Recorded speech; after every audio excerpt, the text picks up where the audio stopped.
Assalamualaikum warahmatullahi wabarakatuh. Kembali lagi dalam video saya. Kali ini saya akan mencoba menjelaskan ulang kisah atau alasan kenapa menurut saya Muhammad Qasim bin Abdul Karim yang di Pakistan itu adalah calon Imam Mahdi. Seperti biasa, saksikan sampai akhir ya.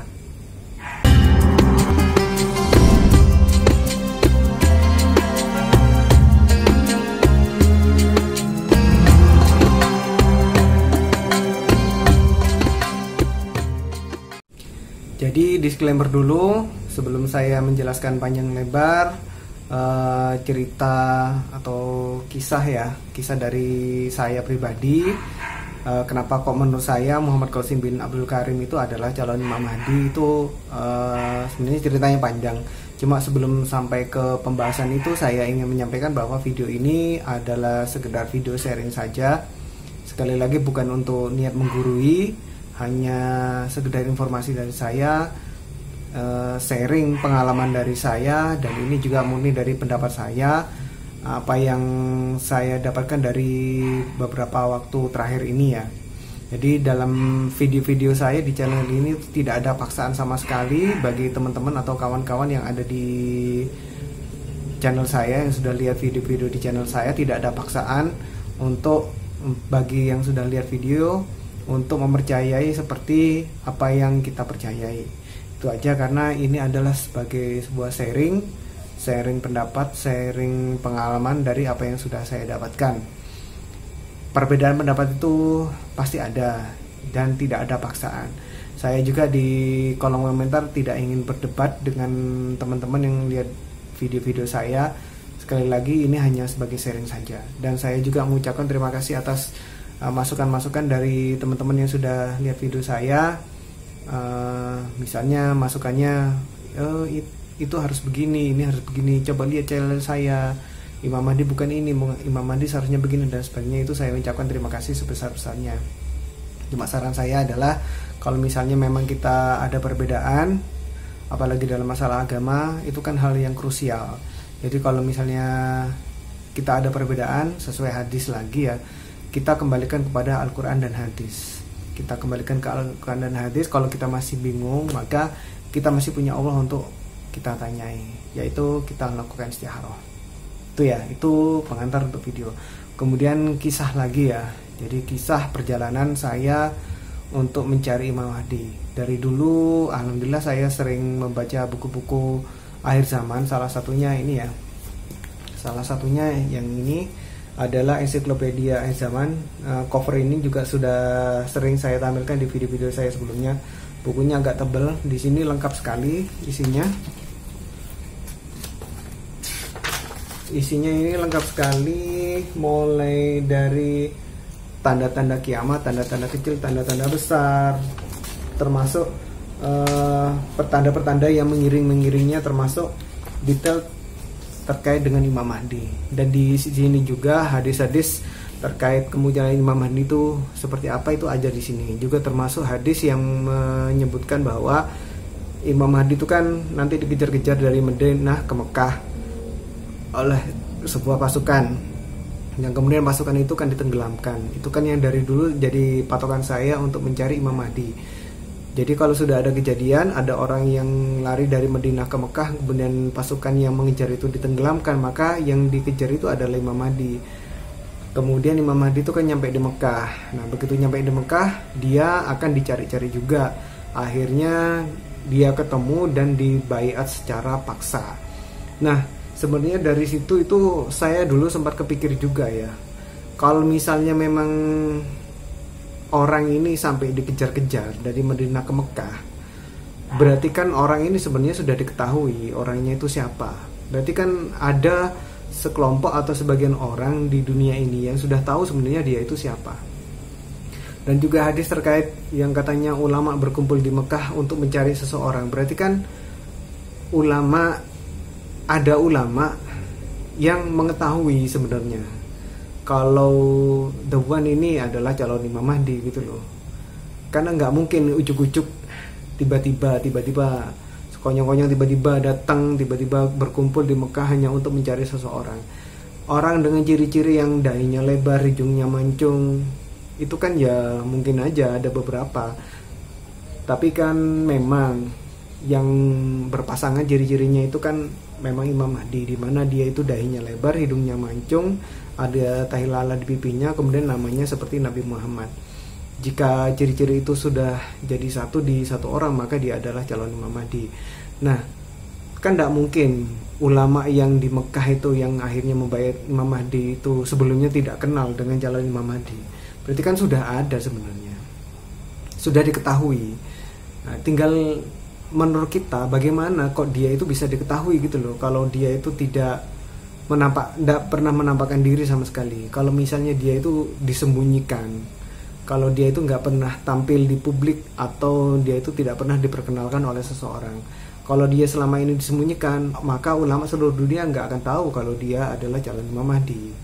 Begitu juga nggak akan tahu pasukan yang mengejar dari Madinah ke Mekah itu nggak akan tahu kalau itu adalah Imam Mahdi. Hadis itu tidak akan terjadi kalau Imam Mahdinya itu memang disembunyikan.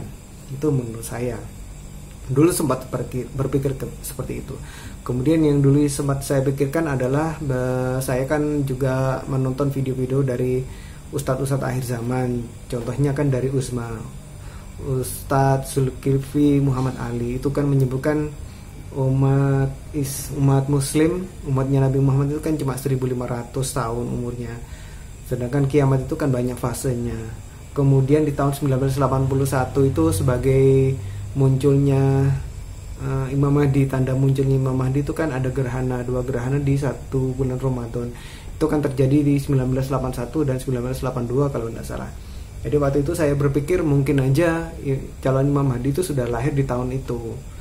Dan kalau misalnya Nabi Muhammad itu kan diutus di umur 40 tahun, maka mungkin, pendapat saya waktu itu, mungkin 40 tahun setelah, pendapat saya ya, 40 tahun setelah 1981, maka si Imam Mahdi ini akan muncul ke permukaan. Jadi sebenarnya Imam Mahdi sudah ada, sudah lahir gitu.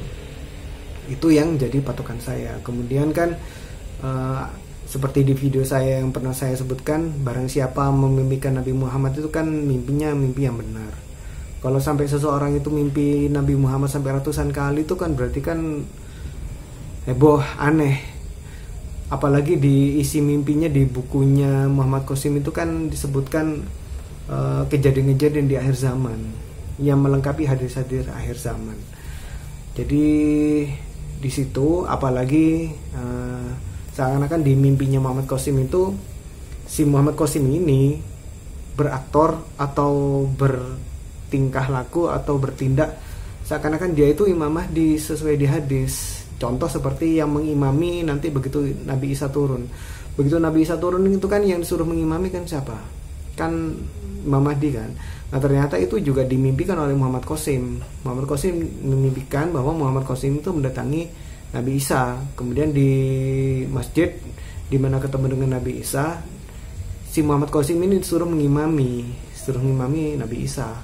Berarti kan kalau misalnya hadis ini cocok dengan mimpi ini, dan memang kalau misalnya mimpi ini adalah mubasyirat, mimpi yang benar dari Allah, maka ya Muhammad Qasim inilah Imam Mahdi. Gitu. Kalau menurut saya sesimpel itu sih. Jadi sekali lagi kalau bagi saya, kita kan ketahui semua setiap perbedaan itu kita kembalikan kepada Al-Quran dan hadis. Hadis kan sudah jelas. Jadi ini menurut saya dasar yang bagi saya untuk mulai mempercayai bahwa Muhammad Qasim bin Abdul Karim yang di Pakistan itu adalah calon Imam Mahdi berdasarkan hadis-hadis yang sudah pernah kita pelajari. Itu sih menurut saya. Jadi itu kesimpulannya. Jadi secara umum kesimpulannya adalah kenapa kok menurut saya, sekali lagi ini video adalah sharing, tidak ingin menggurui, tidak ingin menjudge sesuatu, tidak ingin memaksa seorang untuk percaya seperti apa yang kita percayai. Saya ngomong hanya berdasarkan apa yang sudah saya pelajari. Jadi satu, bahwa kenapa menurut saya, sekali lagi menurut saya, Muhammad Qasim bin Abdul Karim di Pakistan itu adalah calon Imam Mahdi. Yang pertama adalah karena memang dari segi fisik, dahinya lebar, hidung mancung, dan ada tahi lalat pipi, plus namanya itu mirip dengan namanya Nabi Muhammad. Itu aja yang sejak dari dulu menjadi pegangan saya, karena menurut saya itu tidak mungkin ada satu orang itu dengan ciri-ciri yang sama. Maksud saya tidak mungkin ada dua orang dengan ciri fisik yang sama dengan nama yang mirip juga dengan Nabi Muhammad. Menurut saya itu tidak mungkin, karena itu disebutkan di hadis. Sesuatu kalau disebutkan di hadis secara spesifik itu pasti hanya muncul satu kali aja menurut saya ya. Jadi menurut saya tidak mungkin ada dua orang atau lebih orang dengan ciri fisik yang disebutkan seperti disebutkan Nabi Muhammad dengan nama yang disebutkan seperti Nabi Muhammad kalau itu bukan Imam Mahdi yang diminta atau yang ditunjuk. Apalagi ada hadis yang sudah jelas-jelas mengatakan bahwa kiamat itu tidak akan terjadi sebelum Allah itu mengutus satu orang dari keturunanku. Dan di mimpinya Muhammad Qasim kan jelas pernah kejadian kan, disuruh mengerjakan sesuatu dan Allah seakan-akan memanjangkan kiamat hanya karena Muhammad Qasim ini belum menyelesaikan tugasnya. Siapa lagi orang itu kalau bukan Imam Mahdi yang sampai seakan-akan di bahasa hadisnya ya, Allah itu memanjangkan kiamat demi seseorang. Kalau bukan Imam Mahdi itu siapa lagi? Itu sih menurut saya. Jadi itu yang pertama. Yang kedua, kemudian yang ketiga, Muhammad Qasim ternyata memang keturunannya Nabi Muhammad kan, sesuai dari video saya yang sebelumnya. Kemudian mimpi-mimpi yang disampaikan Muhammad Qasim yang yang termaktub atau yang sudah dikumpulkan di bukunya Muhammad Qasim itu kan isi mimpinya seperti cerita-cerita kisah-kisah akhir zaman yang dialami oleh Imam Mahdi.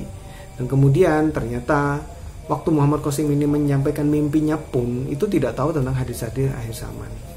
Itu kesimpulan dari saya sih. Jadi mungkin itu bisa jadikan ini ya pegangan bagi teman-teman. Kemudian dari segi Muhammad Qasim sendiri bagaimana? Seperti yang di video-video sudah saya sampaikan sebelumnya. Jadi ceritanya sebenarnya Muhammad Qasim itu adalah orang-orang biasa aja. Orang-orang biasa, bukan ahli Quran, bukan ahli hadis, bukan ahli ilmu, orang-orang biasa aja. Yang membedakan aja adalah dia itu sesuai mimpinya juga adalah orang yang ditunjuk oleh Nabi Muhammad. Ditunjuk oleh Nabi Muhammad menjadi apa ya? Kita kurang paham ya. Pokoknya Muhammad Qasim pernah mimpi bahwa waktu kecil dia itu ditunjuk Nabi Muhammad. Kemudian di umur 5 tahun di tahun 1981 itu, yang menurut saya adalah kelahiran Imam Mahdi, ternyata di tahun 1981 itu adalah pertama kali Muhammad Qasim ini menerima mimpi ilahiyah lah. Istilahnya menurut saya mimpi ilahiyah. Yang mimpi yang tangga di atas rumahnya itu. Itu kan mimpi pertamanya Muhammad Qasim. Sejak saat itu kan akhirnya Allah dan Nabi Muhammad sering muncul di mimpi-mimpinya kan. Sewaktu muncul mimpi-mimpinya itu Muhammad Qasim itu tidak pernah menyebarkan mimpi-mimpinya. Hingga di tahun 2014 tiba-tiba Allah dan Nabi Muhammad itu menyuruh Muhammad Qasim untuk menyampaikan mimpinya. Jadi itu aja sih. Kalau kita lihat dari seginya Muhammad Qasim, dia itu hanya orang biasa yang banyak mimpi ketemu Nabi Muhammad dan Allah. Kemudian di suatu saat dia itu disuruh menyampaikan mimpi-mimpinya. Dia tidak tahu tentang hadis-hadis akhir zaman. Dia itu hanya menyebarkan mimpi-mimpinya sesuai permintaan dari Allah dan Nabi Muhammad di mimpinya. Jadi kalau ternyata mimpinya yang disampaikan itu ternyata sama dengan hadis-hadis akhir zaman, ya wallahu alam kan. Jadi kalau dari sisinya Muhammad Qasim ya, kalau saya dari Muhammad Qasim saya akan ngomong gini, emang salah saya apa? Saya kan cuma menyebarkan mimpi yang aku dapat. Itu pun aku menyebarkan mimpinya pun itu kan sesuai dari perintah yang disampaikan oleh Nabi Muhammad lewat mimpiku. Itu aja sih. Itu kalau dari sisinya Muhammad Qasim. Sampai sekarang pun Muhammad Qasim yang merasa salahku apa gitu loh. Aku loh cuma menyampaikan mimpi gitu. Dan di mimpi-mimpinya Muhammad Qasim itu kan banyak kisah-kisah yang akan terjadi di masa yang akan datang. Sampai ada pernyataan di Muhammad Qasim di bukunya itu kan menyatakan gini. Kalau ada satu mimpiku itu yang menjadi kenyataan, yang selama ini yang kita tahu adalah dari Imran Khan ya, dari mimpinya tentang Imran Khan dan jadi kenyataan. Dia kan ngomong kalau mimpinya tentang Imran Khan jadi kenyataan, maka mimpi-mimpiku lainnya pun akan jadi kenyataan gitu loh. Coba bayangkan kalau misalnya mimpi-mimpinya Muhammad Qasim lainnya itu jadi kenyataan, misalnya yaitu tadi di mana Muhammad Qasim itu mencari Nabi Isa, kemudian mengimami Nabi Isa. Kalau memang itu jadi kenyataan, maka ya dia inilah Imam Mahdi, siapa lagi gitu loh. Terus sampai dia itu bertarung dengan Dajjal, siapa lagi kalau bukan dia tuh. Apalagi di mimpinya Muhammad Qasim kan Allah pernah ngomong, tidak akan mungkin bisa setan atau manusia itu meniru mimpi-mimpinya ini. Juga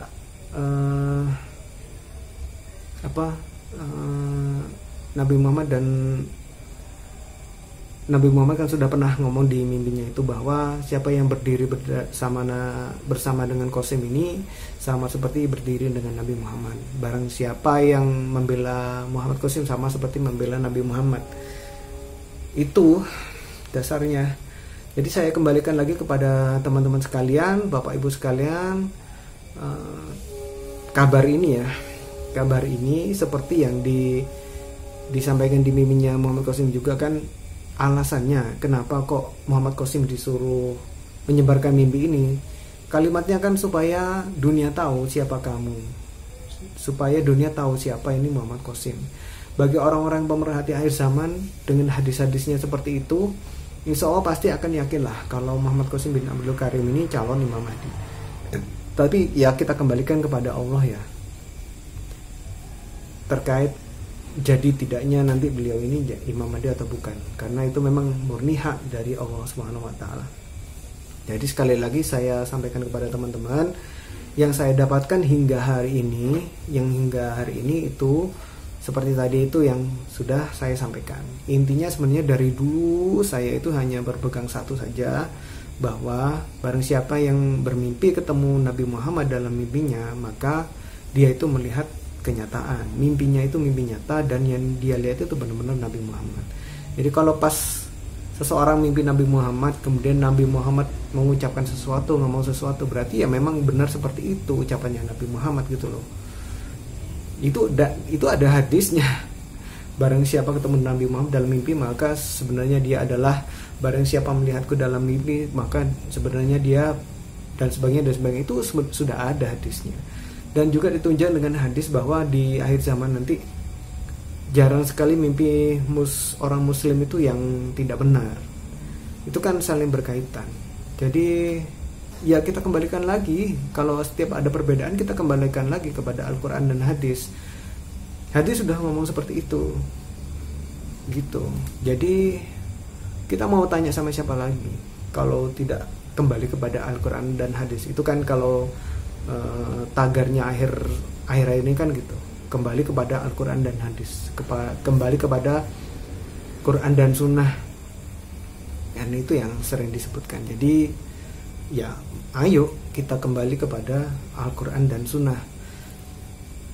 Kalau misalnya bertanya kepada makhluk halus, mohon maaf ya sekali lagi, bertanya ke makhluk halus, mungkin ada yang pernah menampilkan seseorang memanggil jin dan sebagainya untuk bertanya terhadap sesuatu, termasuk bertanya terkait Muhammad Qasim bin Abdul Karim ini, nanya kepada jin, menanya kepada leluhur dan sebagainya. Ya mohon maaf ya, kita kembalikan lagi kepada Al-Quran dan hadis. Sesuai hadis itu kan ya gimana ya, nggak semua jin itu jujur gitu loh.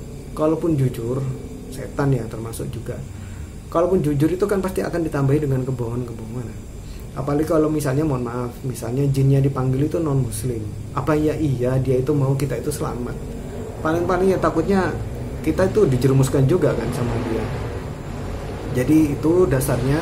Jadi kita kembalikan lagi lah kepada hadis gitu. Kita kaji lagi hadis-hadis, dan kalau kita masih ada kebingungan, tanya kepada ustadz. Kita gali-gali lagi, tabayun sendiri, tanya kepada ustadz, buka-buka hadis-hadisnya yang kita pelajari selama ini. Kemudian kalau masih bingung, istikharah aja. Itu menurut saya. Dan kalau memang kita ingin mempelajari sesuatu, maka harus dimulai dengan gelas kosong. Kalau bisa gelasnya itu kosong.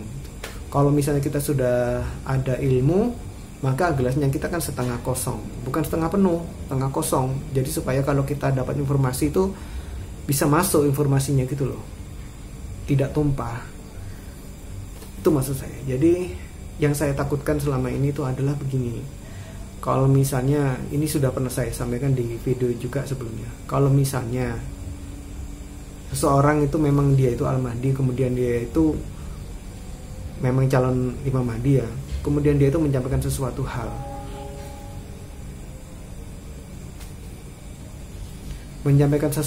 kemudian kita nggak mempercayainya gitu loh. Itu yang saya takutkan sih.